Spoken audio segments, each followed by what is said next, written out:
Romanian traditional blouse needlework chronicles.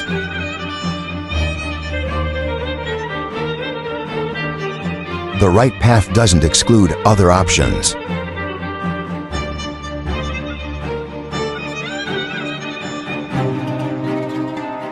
Week 5, the best plan for you sets you straight.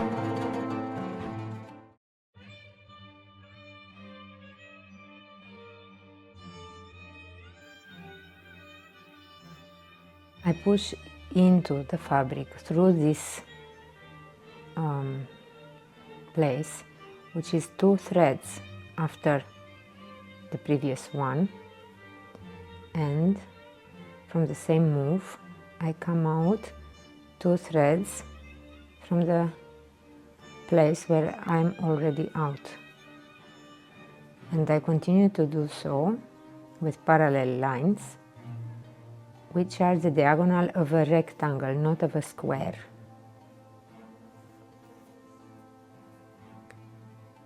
This type of stitch is covering the fabric much better compared with one I will show you right away how it will look like if I make diagonals of a square. You see, when the stitch is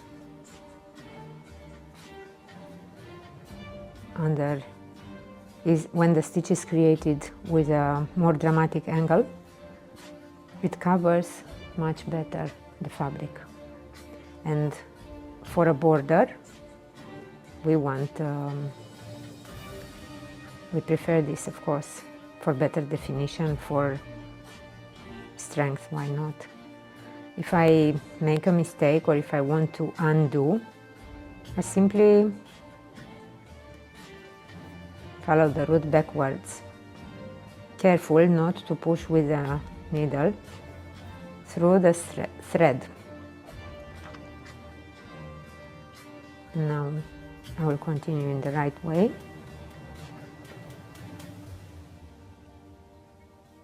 It's a similar stitch that I've made for the borders for the shoulder and for the altezza. The difference is that I'm using cotton thread right now, cotton perle number 8, as I previously said.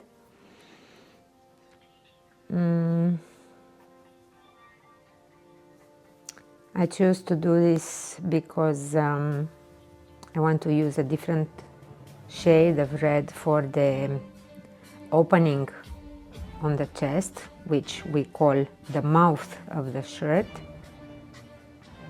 and I'm going to use the same shade for the edges of the cuffs, which we call the mouth of the sleeve. It's very easy to remember if you don't want to consider the idea of using red for protection or for a ritual.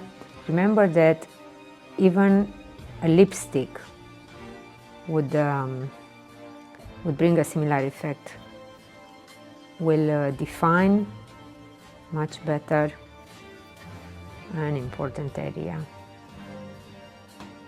This is why we use lipstick, to have a better definition of the mouth. And the shirt has mouth of the sleeve and mouth of the shirt, the openings, the ending.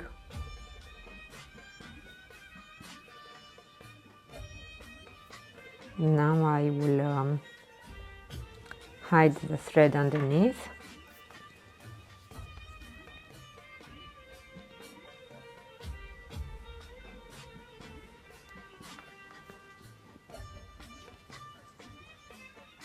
I will go and I will return, making sure I catch this thread here, impossible to remove.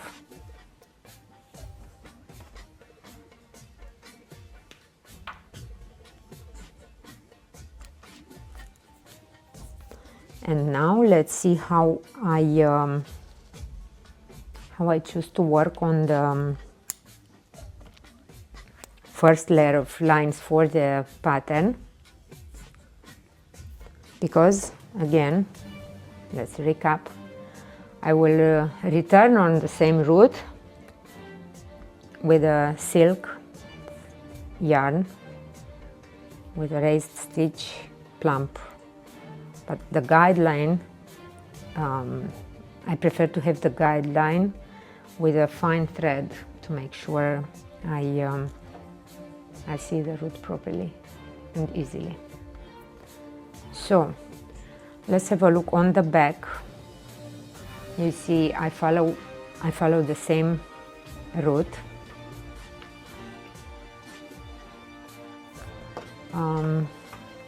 I'm not obsessed by following the same route. I mean, if I have a leftover of thread, I try to use that, and maybe I have a longer jump on the back.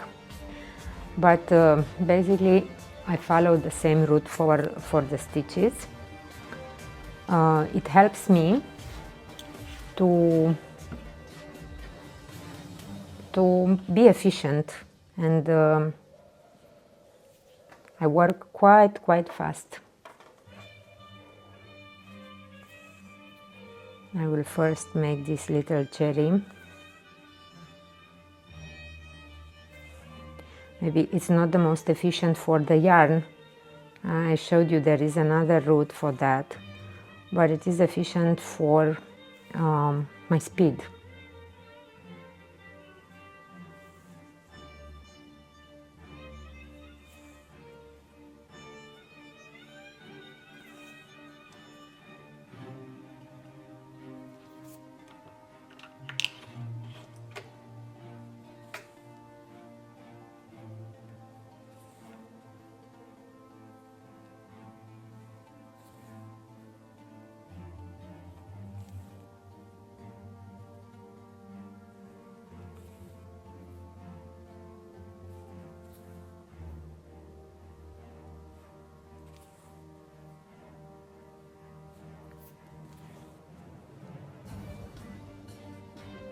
And now I have to be in line with this.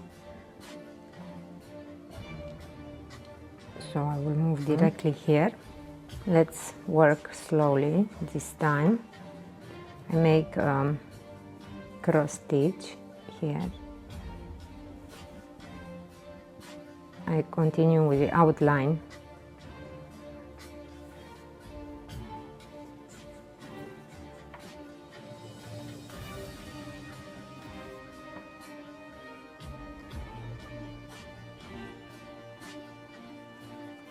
I use a route that allows my hand to stay in comfortable positions, because my wrists are not made of elastic. I don't have total freedom for the movement. There is also the camera that I have to try to avoid.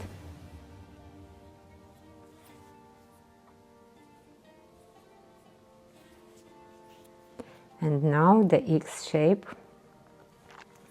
for which I will use stitch that is similar to weaving.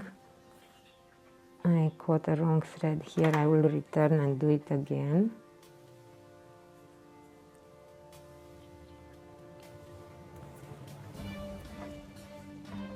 So I will take only vertical lines on top and under the fabric. Now I have to go 4 under. 4 steps means 8 threads. Again, I'm trying to be efficient, but also to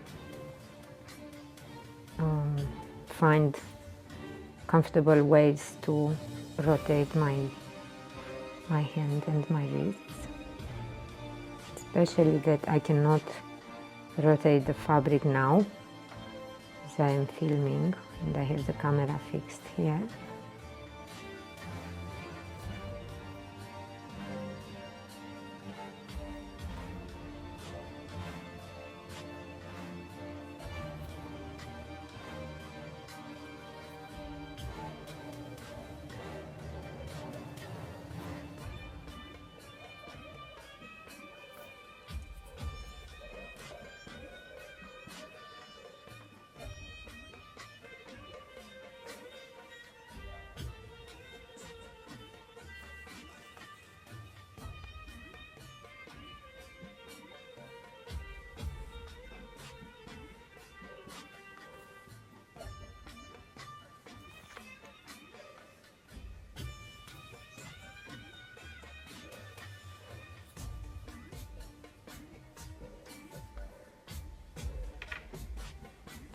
I think now you have an idea about my personal method of working. It's something that I found comfortable for this pattern. It doesn't mean that I work all my shirts in the same way, but this particular pattern, it's the way that I find comfortable and fast enough. I mean, I can see my progress growing rapidly and makes me content. So I work with pleasure, with joy.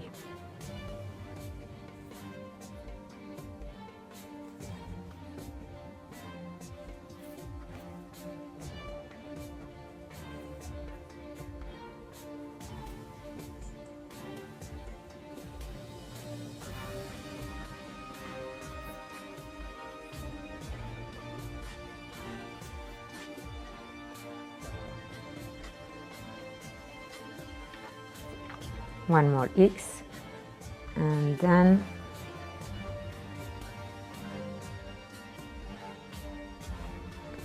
we'll move on to the middle.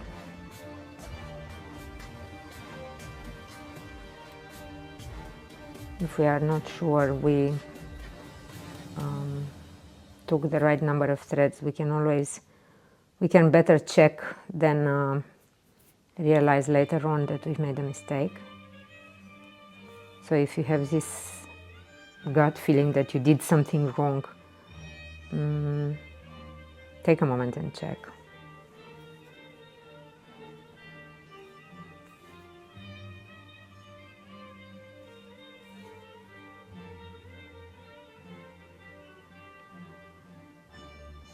I am a bit late, to be honest. I was expecting that by Monday,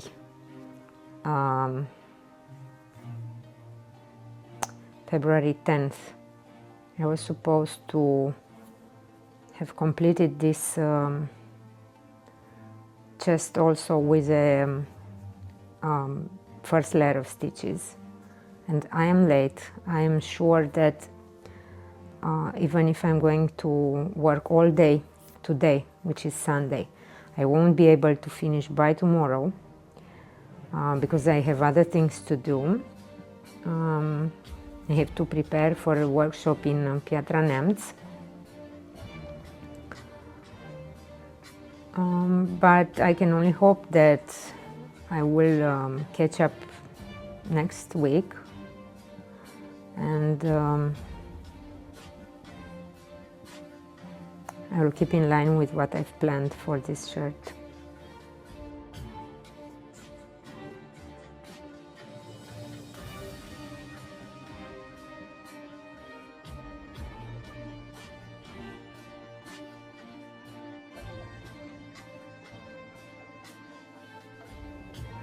Many people work very well having a deadline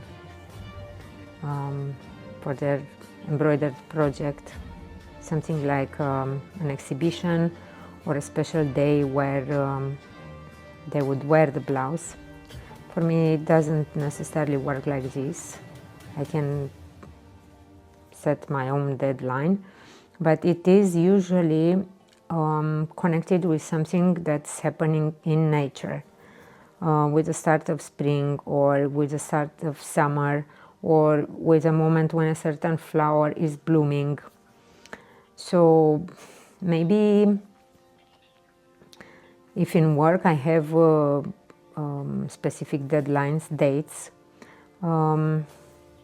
for this shirt, I want to have it ready at the moment when peonies will bloom. So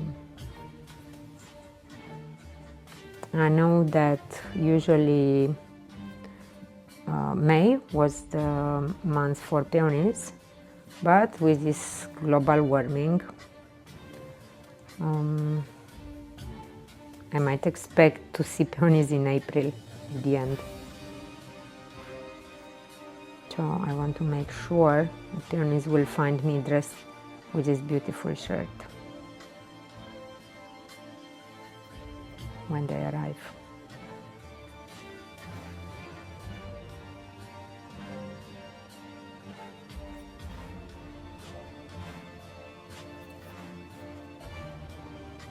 I guess I have to explain why Bernie is the deadline for this shirt.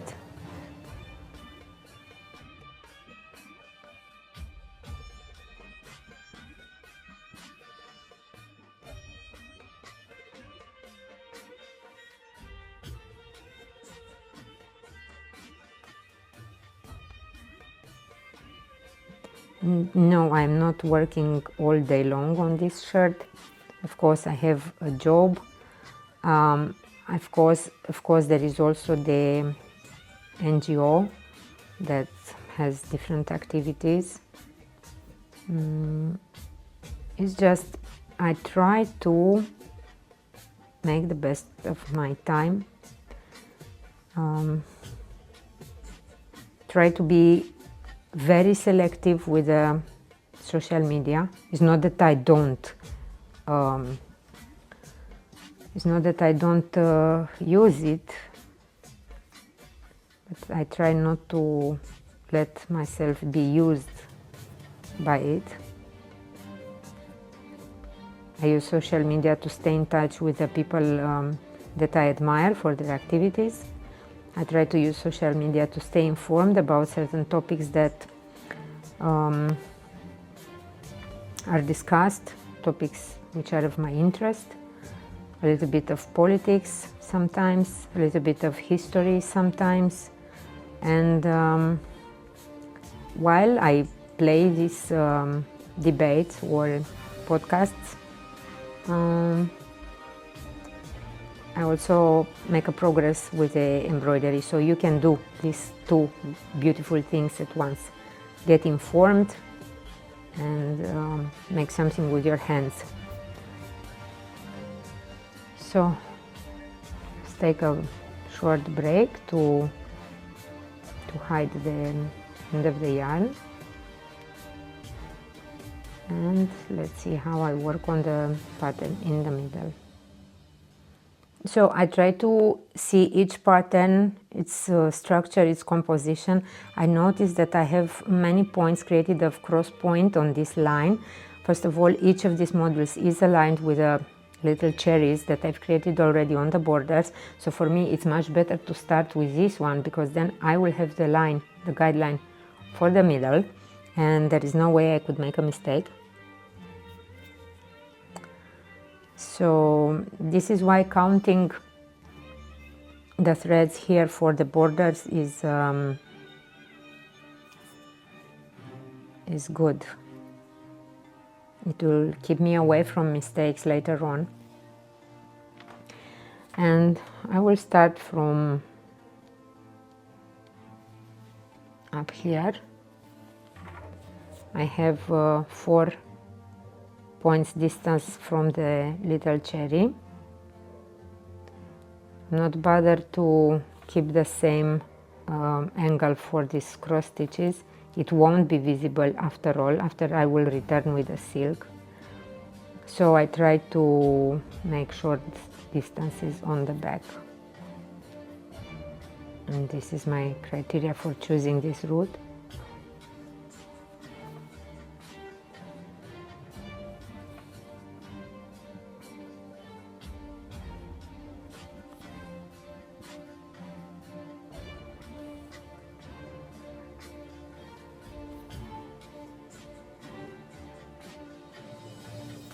I really don't like to work on cross stitches, but in this case I have no choice. I would prefer any other technique.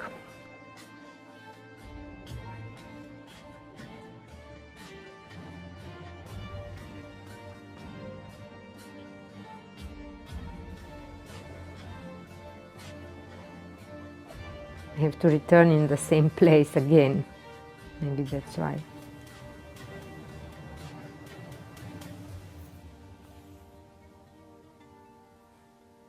My favorite techniques are indeed related to angled stitches, from the family of angled stitches, but this is the least favorite of all. I like very much to work with the chain stitch. I think it's a very flexible technique that has a great potential. Can allow us to work on counted threads but also on free form. It allows us to work very mathematical and precise, but also very artistic, to take straight lines but also curved lines. I think for me chain stitch is one of my favorite. So I think this is the last one I have to make, the last cross stitch.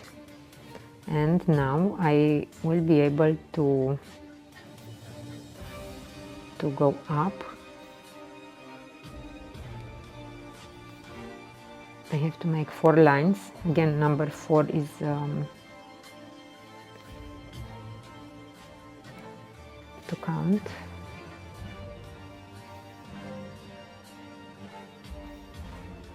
I will reach the maximum soon. I almost don't have to count anything because the stitches indicate when I have to return for the other direction.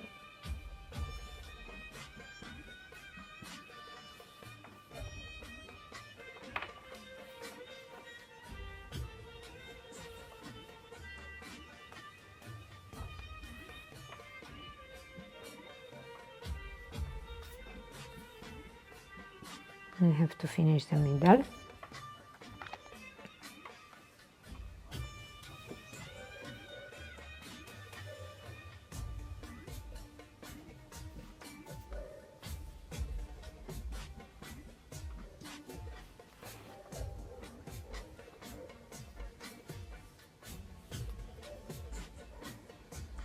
I start from up because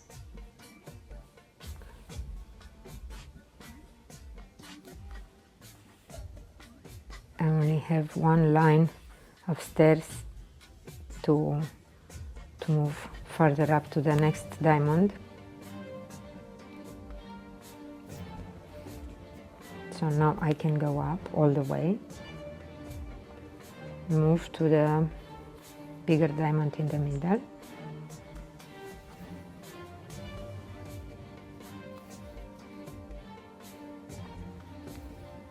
Mark the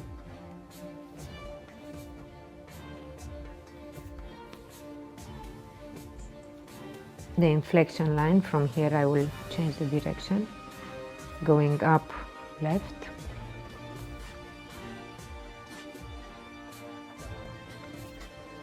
And now up to right.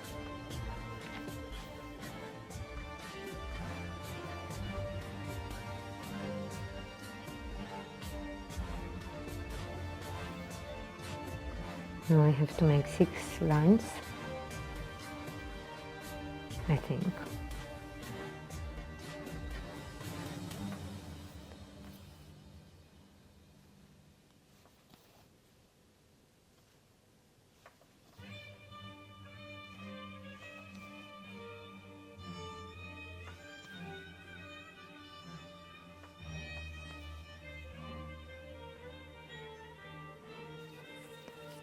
Now I will make the small diamond.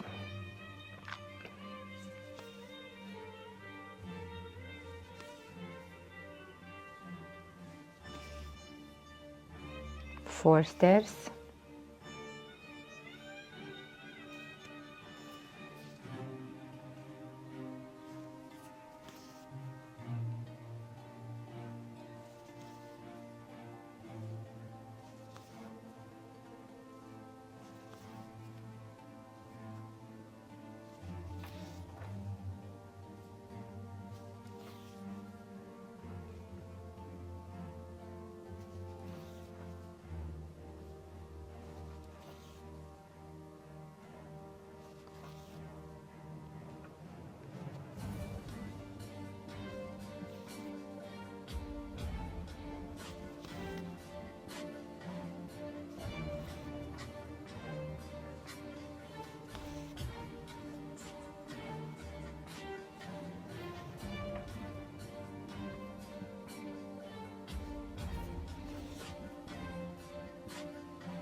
It's not mandatory that you follow the same route if you are decided to work the same pattern. It is only something that is comfortable for me because it is easy to follow in my logic, in my personal logic, that in the way that I see the pattern composed. So if it works for me, it doesn't mean necessarily that has to work for you. If you don't feel comfortable or efficient working this way, simply change it and do it your way. Nobody's going to turn the shirt backwards to spy on your route.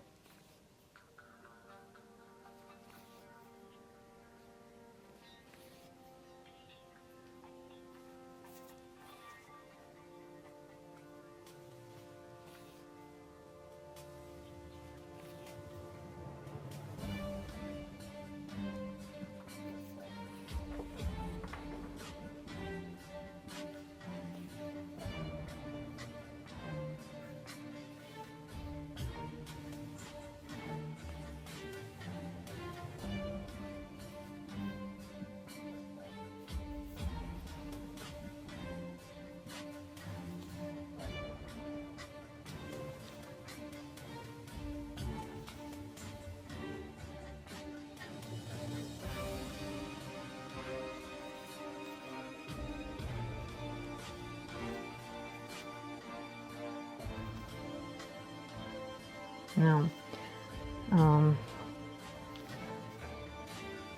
make a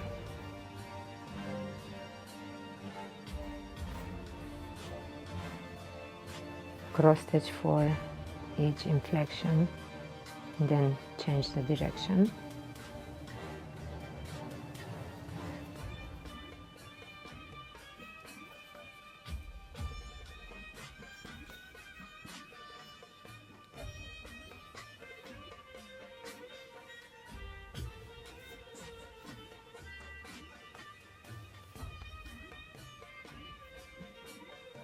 Now I can choose any direction would be good because I finished the pattern.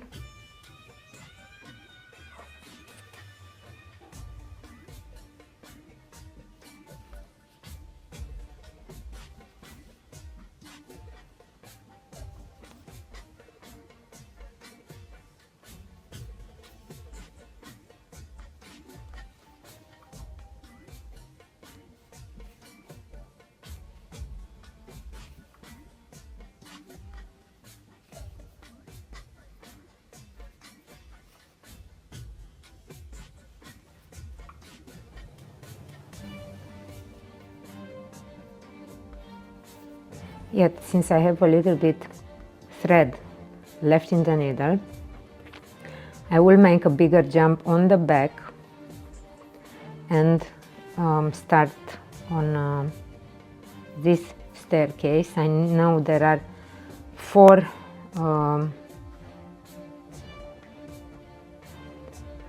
lines that four steps that I have to take.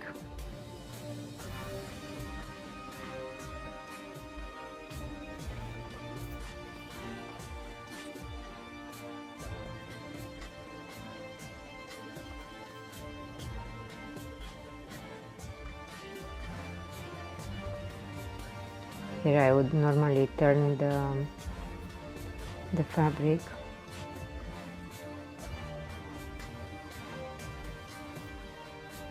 But it's okay, I'm a bit slow.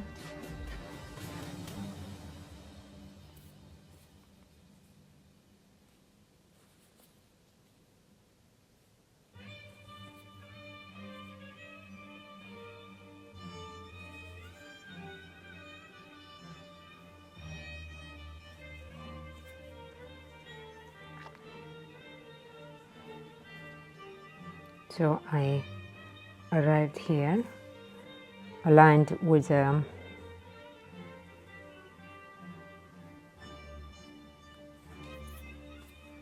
other diamond.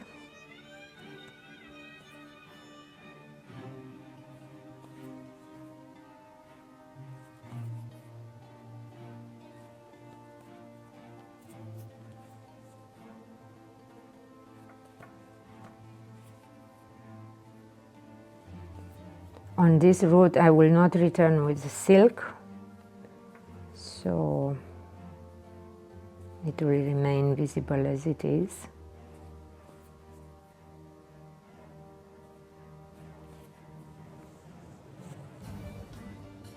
And now I will continue mirrored.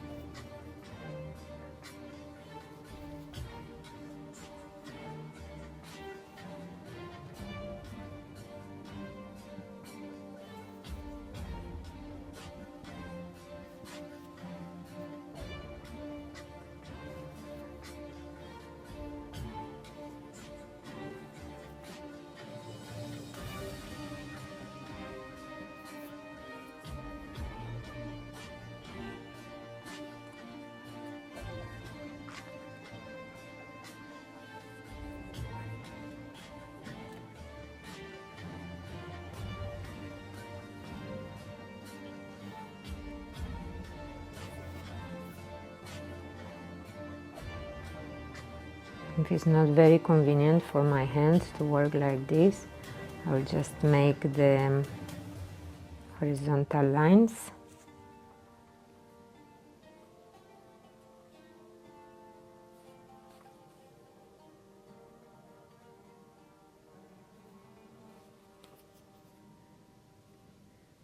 And I will return with the verticals like this.